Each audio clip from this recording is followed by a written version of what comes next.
जब लड़की ने ये सारी घटना प्रिंसिपल को बताई तो प्रिंसिपल ने लड़की को ही धमका दिया। ये भी नहीं सोचते कि मतलब जिसको आप बचा रहे हैं ये इसके लिए वो लड़की और आपकी लड़की में कोई ज़्यादा फर्क नहीं। हमारे समाज ने तो यौन हिंसा को भाषा में नॉर्मलाइज कर रखा। सारी गालियाँ हैं, वो सारी गालियाँ यौन हिंसा पे आधारित। वो मर्दानी का कंसेप्ट ही ये है कि मतलब हाउ मच और कितना ज़्यादा आप सेक्स करें। यहाँ एग्रेशन भी, गुस्सा भी सेक्स के थ्रू ही एक्सप्रेस होता है। बड़े बड़े बोर्ड मिलेंगे और उस सभी बोर्डों में लिखा मिलेगा आपको कि मर्दानगी या मर्दानी ताकत को कैसे बढ़ाया जाए। नशा मतलब वो इस चीज़ को और ज़्यादा बढ़ाता है, एग्रीवेट करता है। छोटे बच्चों के लिए छोटे आंगनबाड़ी टाइप कुछ चीज़ वहाँ पे एग्जिस्ट करना चाहिए। इन मजदूरों का भी यहाँ की अर्थव्यवस्था में एक बड़ा अहम रोल है। हम ये मान के चलें कि नहीं ये हमारी समस्या नहीं है, तो हम देर सवेर जो हैं इसकी चपेट में। जितने भी लोग इस तरह के हरकतों में पकड़े जाते हैं वो तो अपनी बचाव के लिए कोई ना कोई तरीका ढूंढेंगे।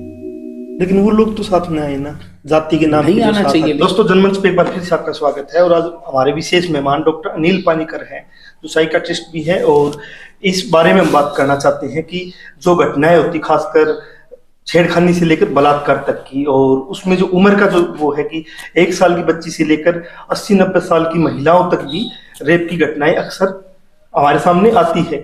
और हम जो समाज के लोग हैं, जिस समाज में हम रहते हैं, हम पक्ष कहाँ लेते हैं? बहुत बार हम बलात्कारियों के पक्ष में खड़े हो जाते हैं और बहुत बार हम बलात्कारियों के खिलाफ आवाज उठाते हैं कि समाज में गड़बड़ हो गई है, बलात्कार हो गया है। लेकिन अक्सर होता है कि बलात्कारियों के पक्ष में भी हम बहुत सी घटनाओं में खड़े मिलते हैं, हम धरना प्रदर्शन करते हैं बलात्कारियों के पक्ष में, तिरंगा यात्राएं निकालते हैं बलात्कारियों के पक्ष में। और हमारे तो यहाँ 15 अगस्त को बिल्किस बानो के बलात्कारियों को सरकार ने ही छोड़ दिया। 15 अगस्त को उनको आजादी दे दी गई जेल से। तो अलग अलग इसमें पूरे मसले हैं, लेकिन हम हिसार की घटना में बात कर रहे हैं जहाँ 6 साल की एक लड़की के साथ बलात्कार किया हुआ और उसके बाद उसका बड़ी निर्ममता से मर्डर कर दिया गया। लेकिन अब तक आरोपी गिरफ्तार हो चुका है। उसके बाद की जो घटनाएं हैं कि वो जो आरोपी जो बलात्कारी है जिस कॉलोनी में रहता था वहां क्या क्या चर्चाएं चली हुई है, या शहर में जो चुप्पी है वो अपने आप में एक बहुत ये है कि वो चुप्पी क्यों है, क्योंकि यहाँ हजारों मजदूर झुग्गी झोपड़ियों में रहते हैं, जो पति पत्नी दंपति दोनों काम पे चले जाते हैं काम करने के लिए, तो पीछे के बच्चों को कौन देखे? इस पूरे मसले पे हम अलग अलग लोगों से बात कर रहे हैं। तो डॉक्टर अनिल पानीकर से हम जानना चाहेंगे। नमस्कार। ये पूरा मसला है, इसमें जो शहर के अंदर चुप्पी है, और हम यहाँ संतुष्ट हो गए कि आरोपी पकड़ा गया और अब ठीक है कानून उसको सजा दे देगा, कानून तो अपनी सजा देगा, लेकिन चुप्पी जो है कि भविष्य में ऐसी घटनाएं न हो, या जो झुग्गी झोपड़ियों में रहने वाले हैं या कॉलोनियों में रहने वाले हैं, जो स्कूल तक अपने बच्चों को नहीं पहुंचा पाते, जो कॉलेज तक अपने बच्चों को नहीं पहुंचा पाते, और स्कूलों में भी चलो घटनाएं होती है, तो उसको हम कैसे देखते हैं, उनके बच्चों को सुरक्षित कैसे किया जाए? तो पहली बात तो ये कोई आइसोलेटेड इंसिडेंट की तरह ना देखें कि मतलब कोई एक घटना हुई और उसको उस घटना की तरह ही देखें।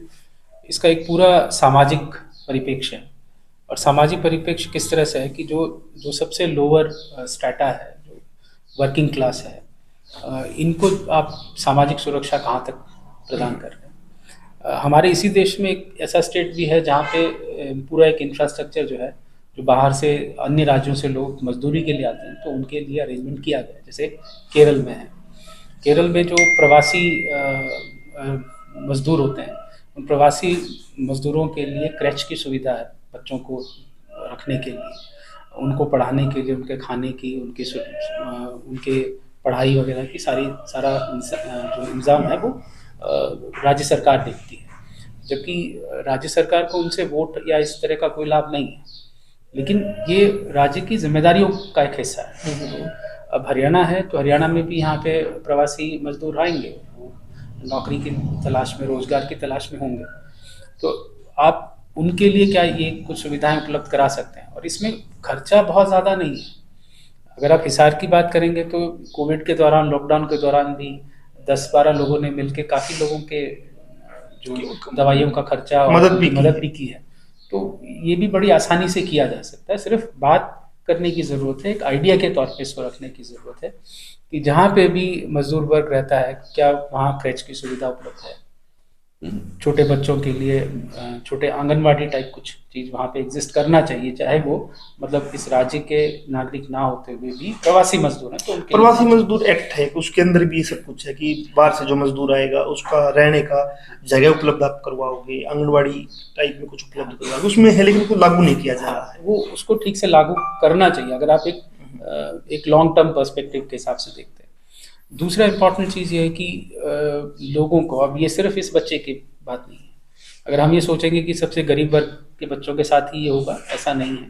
लगभग समाज के हर वर्ग के बच्चे जो है आज के दिन रिस्क पे है, और रिस्क इसलिए है क्योंकि हमारे समाज के अंदर जो मानसिक बीमारियां हैं वो कई गुना बढ़ी है। उसके कारण बड़े हैं क्योंकि हालात जो है, मतलब आपकी इच्छाएं बहुत बड़ी हैं लेकिन उन इच्छाओं को पूरा करने के आपके पास सोच नहीं है, तो उसमें फ्रस्ट्रेशंस हैं। इंटरनेट की अवेलेबिलिटी एक और रोल प्ले करती है, क्योंकि ये इंटरनेट इतना चीपली अवेलेबल है तो ये एक बड़ा वर्ग जो है अपनी एंटरटेनमेंट के लिए क्या करता है, वो कितना पॉर्न मटेरियल देख रहा है, क्या देख रहा है, उसका इन्फ्लुएंस कितना है। ऑब्वियसली उसके बाद वो उनको टारगेट करेंगे जो बोल नहीं सकेंगे। मतलब इसमें एक शिकार वो होगा, हाँ, जो पावर का स्ट्रक्चर है इसके अंदर। जो शिकार, मतलब आपका ये कहना शिकार वो होगा जो जल्दी फंस जाए, हाँ, और विरोध के तौर पे उतना ना विरोध हो, ना आगे वो ठीक से बोल पाए, और फिर इसमें कहीं पे भी आइडेंटिफाई होने का डर रहेगा तो उस बच्चे की जान भी जा सकती है, जैसे इसी मसले में जैसे इस केस में होगा। अब दूसरा ये है कि नशा, मतलब वो इस चीज़ को और ज़्यादा बढ़ाता है, एग्रेवेट करता है। और बाय चांस नशा अगर आप काबू करने की बात करते हैं तो पहला और सबसे इम्पोर्टेंट है कि उसकी अवेलेबिलिटी जो है उसके ऊपर रोक लगाया जाए। तो इसका मतलब कहीं ना कहीं पुलिसिंग की कमी है कि ये इतनी आसानी से कैसे उपलब्ध है। ठीक है। अच्छा, दूसरा ये कि छोटे जो बच्चे हैं, मजदूर वर्ग के बच्चे हैं, वो शिक्षा से भी दूर है, सब चीज़ों से दूर है, तो उनको ये भी नहीं मालूम कि वो कैसे पहचान करें कि कौन व्यक्ति क्या है क्या नहीं, किसके साथ जाना है किसके साथ नहीं जाना, कैसे रोकना है, नहीं कर पाएंगे। इस बच्ची को भी ऐसी हुआ, टायर चला रही थी पास में घर के मकान के पास, इसको पता नहीं वो ऐसे ले गया होगा। हाँ, वो हो जाता है क्योंकि अगर आप देखें इन बस्तियों में बहुत सारे लोग जो हैं कुछ ना कुछ सामान बांटने के लिए जाते हैं। किसी का घर जन्मदिन है, कुछ है, तो सामान बांटने जाते हैं, बच्चे उनके पीछे पीछे भागते हैं। तो उसी सिलसिले में कोई साथ लेके भी चला गया तो मतलब पता नहीं लगे बच्चे को। लेकिन बात सिर्फ यही नहीं रुकती है कि हमारे समाज के अंदर जो मानसिक बीमारियां बढ़ रही हैं उनके बारे में लोगों को जागरूक करने की ज़रूरत है। और जिस तरह की कुंठाएं लेके ये लोग चल रहे हैं, जिस तरह के कॉम्प्लेक्सेस इनके अंदर हैं, तो वो उसका एक्सप्रेशन इसी तरीके से होगा। ठीक है। तो अब स्कूल का इसमें रोल होता है। अगर आप बाकी नॉर्मल स्कूल्स की बात करें तो क्या स्कूलों में गुड टच बैड टच वाला जो कंसेप्ट है, कई स्कूल इसको एक रेगुलर बेसिस पे अपने छोटे बच्चों को सिखाता है। ठीक है। और कई स्कूलों में ये सिर्फ कागज़ पे रहता है।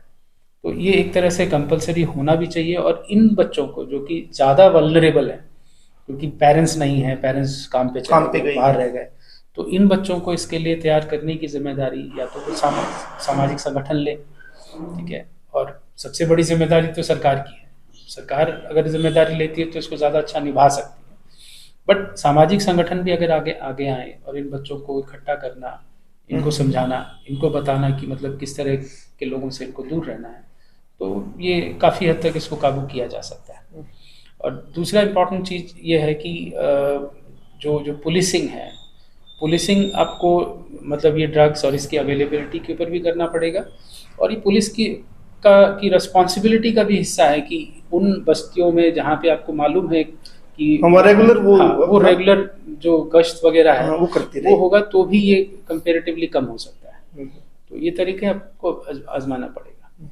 लेकिन इसमें एक नया मसला आता है कि जैसे होना तो चाहिए ही, सब कुछ होना चाहिए, क्योंकि वो जो बाहर से जो मजदूर आया है, जो प्रवासी है, वो यहाँ पे आया है मजदूरी के लिए, और मजदूरी कहाँ कर रहा है, वो इन्हीं सेक्टरों में मजदूरी कर रहा है, निर्माण में मजदूरी कर रहा है। होना तो ये चाहिए कि उनकी हम सेफ्टी करें, उनकी जो समस्या आ रही है सामाजिक तौर पे हम उनसे बात करें, उनकी सेफ्टी करें, उनके बच्चों को पढ़ाने की भी जिम्मेवारी हम लें, क्योंकि वो हमारे तो मेहनत कर रहे हैं ना हमारे इस इलाके में।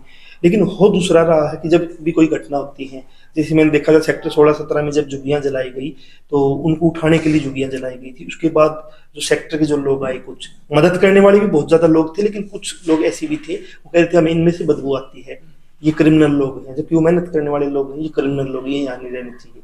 इस मसले में भी यही है कि जब लोग इकट्ठा होते हैं कहते हैं कि प्रवासी जो है बिहार यूपी का मजदूर को अपने रेंट पे मकान मत दो, और रेडी वालों को मत दो, या वो ऐसी ऐसी सारी बातें थी, गरीब लोगों को आप मकान ही क्यों देते हो, जब दोगे तो सोसाइटी में गड़बड़ होगी।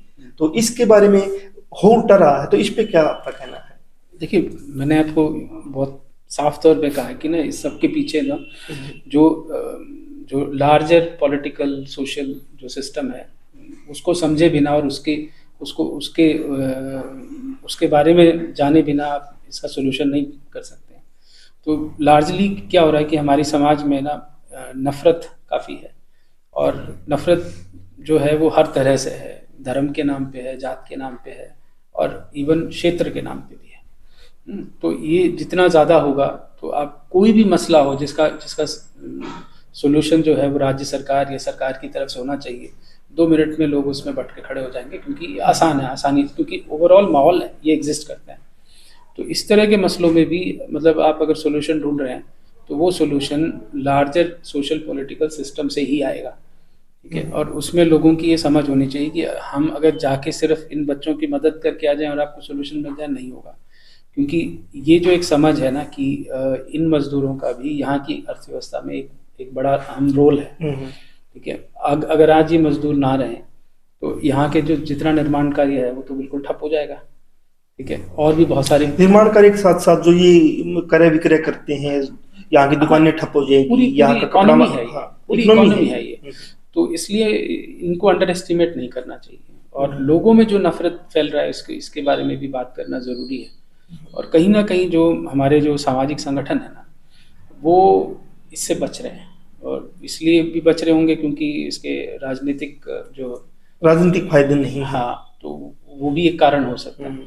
और जो पढ़ा लिखा तबका है उसको साथ में आना भी चाहिए और इसके ऊपर स्टैंड भी लेना चाहिए, क्योंकि अगर हम ये मान के चलें कि नहीं ये हमारी समस्या नहीं है, तो हम देर सवेर जो है इसकी चपेट में आएंगे।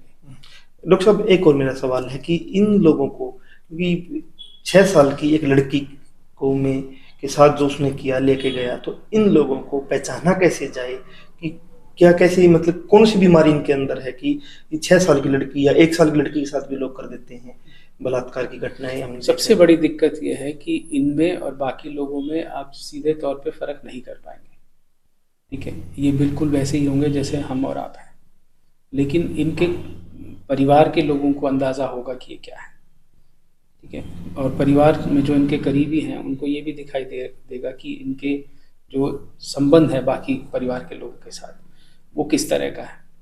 और जनरली होता ये है कि वो जब परिवार के अंदर इन चीज़ों को छुपाते हैं, दबाते हैं, और जिस चीज़ का इलाज होना चाहिए उस चीज़ का इलाज नहीं करते, तो ये रास्ता दिखता है, इस तरह के रास्ते से निकलते हैं। जैसे अगर आप देखो जितने आपके ये बस स्टैंड है, रेलवे स्टेशन है, इन सब जगह पे आपको बड़े बड़े बोर्ड मिलेंगे, और उस सभी बोर्डों में लिखा मिलेगा आपको कि मर्दानगी या मर्दानी ताकत को कैसे बढ़ाया जाए। मेरे को यहाँ 20 साल से ऊपर हो गए, मैंने आज तक एक बोर्ड नहीं देखा कि इसको कैसे कंट्रोल किया जाए, इसके ऊपर किसी ने मर्दाना ताकत बढ़ाने के ऊपर है, कम करने पे। इंटरनेट पे हर दूसरा तीसरा वीडियो जब आप वो देखते वो आने लग गया कि मर्दाना ताकत कैसे बढ़ाए, ये चीज क्या करे, वो उस पे भी आने लग गया। तो अब आप ये देखिए कि हमारी जो समाज सोसाइटी का लार्जर जो कंसेप्ट है मर्दानगी का, वो मर्दानगी का कंसेप्ट ही ये है कि मतलब हाउ मच और कितना ज़्यादा आप सेक्स कर सकते हैं। ये नहीं है कि मतलब इसके ऊपर काबू करना कोई मर्दानगी है। तो कहीं ना कहीं लार्जली ये चीज़ फैल रहा है। तो अब जिसमें 2-3 केसेस हैं जैसे जिनमें ये हीन भावना है और वो ठीक संबंध अपने वाइफ के साथ वगैरह नहीं बना पा रहे हैं ठीक से, तो वो भी जो है फिर अपने से कमज़ोर को टारगेट करते हैं क्योंकि उसके थ्रू वो एक्सप्रेशन चाहते हैं।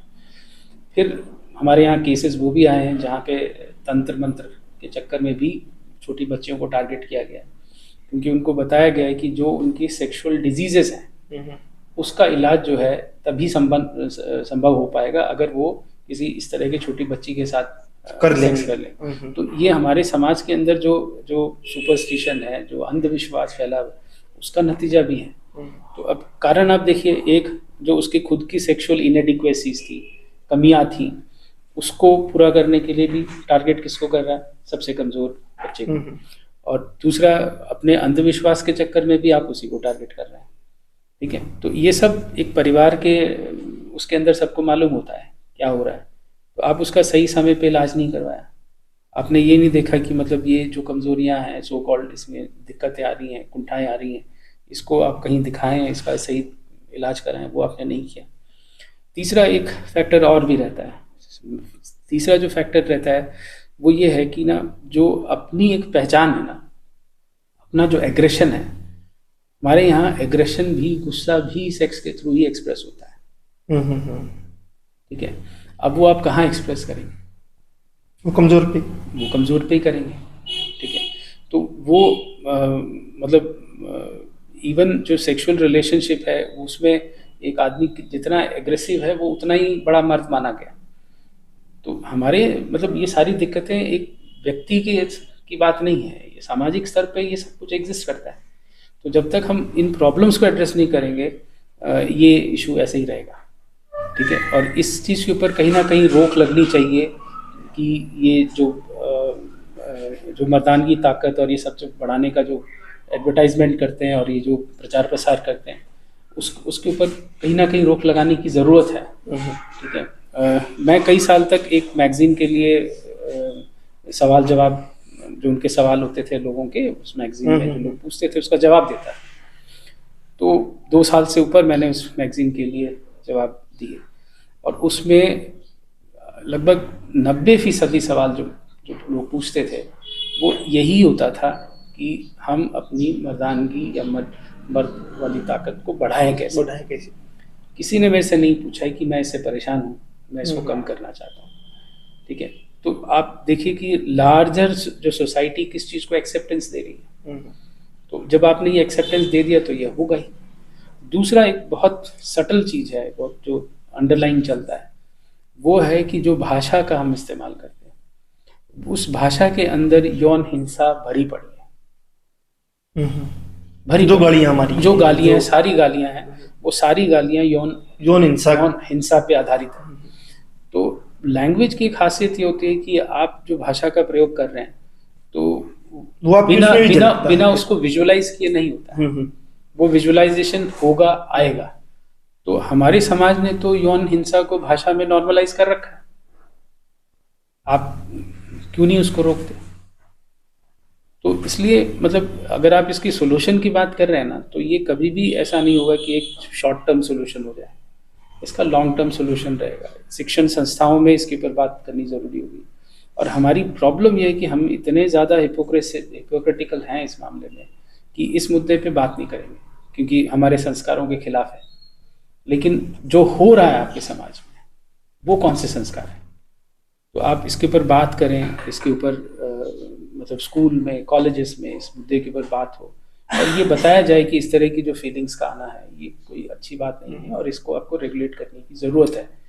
डॉक्टर साहब, मेरा आखिरी सवाल है कि अभी एक घटना और होती है, हिसार के पास एक स्कूल है, सरकारी स्कूल, उसमें एक 6ठी क्लास में पढ़ने वाली लड़की के साथ चपरासी जो वहाँ है वो उसको लड्डू खिलाने के बहाने ले गया कमरे में, उसने उसके साथ बलात्कार किया। और जब लड़की ने ये सारी घटना प्रिंसिपल को बताई तो प्रिंसिपल ने लड़की को ही धमका दिया। अब 2 दिन बाद जब एक लड़की है उसको परेशान है, समस्या तो आई है ना, 6ठी क्लास की लड़की है, तो उसने जब 2 दिन बाद परिवार वालों को बताया कि मेरे को ये दिक्कत आई हुई है, तो उसके बाद जब केस दर्ज हुआ उसको गिरफ्तार कर दिया गया, जो पीएन है जिसने बलात्कार किया है, और केस दर्ज उस पर भी हुआ है प्रिंसिपल पे, उसको सस्पेंड कर दिया गया। लेकिन उस इलाके की जिस जाति से संबंधित वो लोग हैं, चपरासी और प्रिंसिपल, उस जाति के लोग पंचायतें लेकर आ गए कि प्रिंसिपल की 2 साल बाकी है, इसको माफ किया जाए, इसकी नौकरी खराब हो जाएगी। मतलब एक लड़की की जिंदगी खराब हो गई, लेकिन पंचायतें जो आ जाती है कहीं ना कहीं बलात्कारी के पक्ष में आ गई, आज उसके पक्ष में आई है, कल पीएन को भी छुटवा देंगे, भाई कोई गलती हो गई। जैसे यहाँ तो बड़े बड़े राजनेता बयान दे देते हैं कि भाई गलती हो गई थी। तो इस पे आपका क्या मानना है? ये हरियाणा में पहली घटना तो है नहीं। ये दुर्जनपुर गांव की घटना इससे पहले हो चुकी है। दुर्जनपुर गांव में भी जो है एक टीचर के ऊपर आरोप था कि वो स्कूल की बच्चियों के साथ गलत हरकत करता था। लेकिन जब ये मामला खुला तो पता लगा कि वो गांव 2 हिस्सों में बट गया। क्योंकि लड़कियां ज़्यादातर जो है दलित परिवार से थी, और जो आरोपी टीचर था वो किसी और जात से था। तो उसके जात के लोग एक तरफ आ गए, ये भी नहीं सोचा कि इसके ऊपर आरोप क्या है। ठीक है। और अगर आप इसी चीज़ को बड़े लेवल पे देखें, देश के राष्ट्रीय स्तर पर भी देखेंगे, तो वहाँ पर भी यही हाल मिलेगा कि अगर लड़की जो है वो दलित वर्ग से है, कमजोर वर्ग से है, तो और आरोपी जो है वो उच्च वर्ग से है, तो उच्च वर्ग के लोग उसके साथ खड़े मिलते हैं। ये भी नहीं सोचते कि मतलब जिसको आप बचा रहे हैं, ये इसके लिए वो लड़की और आपकी लड़की में कोई ज़्यादा फर्क नहीं है। इसको जब टारगेट करना होगा ये कर लेगा, क्योंकि आप कर क्या रहे हैं, आप ताकतवर के साथ खड़े हुए दिख रहे हैं। तो कहीं ना कहीं आप इस चीज़ को नॉर्मलाइज कर रहे हैं कि जिसके पास ताकत है वो कुछ भी कर सकता है। तो वो जब आप इस चीज़ को नॉर्मलाइज करते हैं कि जिसके पास ताकत है वो कुछ भी कर सकता है, तो आप भी तो इस पूरी हायरार्की में कहीं कमज़ोर साबित होंगे। तो आप कहीं ना कहीं ये कह रहे हैं कि मेरे से ताकतवर कोई है तो मेरे परिवार, मेरे घर वालों के साथ कुछ भी कर सकता है। तो फिर रूल ऑफ लॉ क्या है, देश क्या है, इसके ऊपर सवाल होने चाहिए। तो इसलिए मतलब दिक्कत ये है कि ये डिविजन्स, मतलब ये जितने भी लोग इस तरह के हरकतों में पकड़े जाते हैं, वो तो अपनी बचाव के लिए कोई ना कोई तरीका ढूंढेंगे। लेकिन वो लोग तो साथ में आए ना, जाति के नाम नहीं आना चाहिए, लेकिन हमारे अंदर का जो डिवीजन है, मैंने आपको शुरू में यही कहा था कि जब तक हम सामाजिक और राजनीतिक जो स्ट्रक्चर है उसके बारे में बात नहीं करेंगे ना, तो इवन ये प्रॉब्लम्स भी सॉल्व नहीं होंगी। क्योंकि हम कहीं ना कहीं जो है इस प्रॉब्लम को ऐसे ही जिंदा रखेंगे, टोकनिज्म करेंगे, बाहर आ जाएंगे, हम ये कहेंगे कि जिसने रेप किया उसको मौत की सजा होनी चाहिए, ये होना चाहिए। वो एक्सट्रीम एक स्टेटमेंट है। मौत की सजा भी लगभग, ये भी देखा कि जो बलात्कारी है वो अगर दलित परिवार से, मजदूर से, तो मौत की मांग करेंगे। अगर ऊपर जो है तो फिर वो मुझे दिखता नहीं अखबारों में भी कि कभी मौत की मांग की गई हो। हाँ, मैं वही कह रहा हूँ कि वो जो जात के आधार है, धर्म का आधार है, अगर आप उसके सजा की मांग भी उसी के अनुसार, उसके हिसाब से बटा, तो आप देखोगे प्रक्रिया भी उस हिसाब से होती है। अभी 2-3 केसेस हो गए, एक वो लिव इन रिलेशनशिप में मर्डर और उसके टुकड़े टुकड़े जो करके रखा। तो पहला वाला केस जो था वो ज्यादा हाईलाइट हुआ क्योंकि उसमें लड़का मुसलमान था। अब दूसरे वाले केस में जो है लड़का जाट है और बाकी लड़की जो है वो यादव है। तो आप देखेंगे कि मतलब ये कहा तो जा रहा है कि गलत है, लेकिन उसमें भी फोकस किस चीज के ऊपर है? फोकस इस बात के ऊपर है कि लड़कियों को लिव इन रिलेशनशिप में नहीं रहना चाहिए। उसमें मर्डर होते हैं, जबकि जो एक हकीकत है जो हम भूल जाते हैं, सबसे ज्यादा मर्डर तो शादी में होते हैं, नॉर्मल शादी में होते हैं। दहेज के नाम पे जलाई गई, मारी गई, पीटी गई, है ना?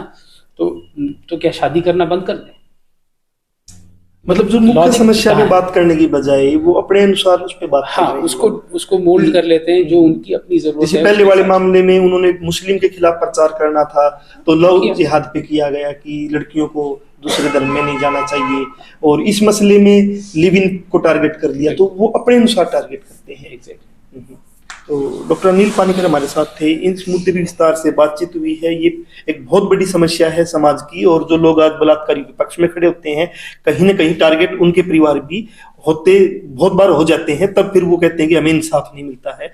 इंसाफ तब मिलेगा जब आप इसको बहुत बड़ी समस्या के तौर पे देख पाएंगे, और समस्या के तौर पे देख पाएंगे तो इसका इलाज भी फिर उसी तरह जा पाएगा। लेकिन अभी क्या हो रहा है कि आप जात के नाम पे, धर्म के नाम पे, क्षेत्र के नाम पे अपने आप को सुरक्षित मान के कि हम तो यहाँ सुरक्षित हैं लेकिन दूसरे यहाँ आए हैं, और जो समस्या आप मानते हैं, लेकिन इसका बड़े सतर पे इस समस्या को मानकर इसका समाधान की तरफ बढ़ना पड़ेगा। नहीं तो बेटियां सभी के घर में हैं, और बेटियां नहीं, यहाँ तो लड़के भी उस टारगेट में हैं, और नहीं कर पाओगे तो फिर एक घटना और हो जाएगी। एक घटना हो चुकी है, फिर आगे न पहला कोई ये घटना है न कि आखिरी घटना है।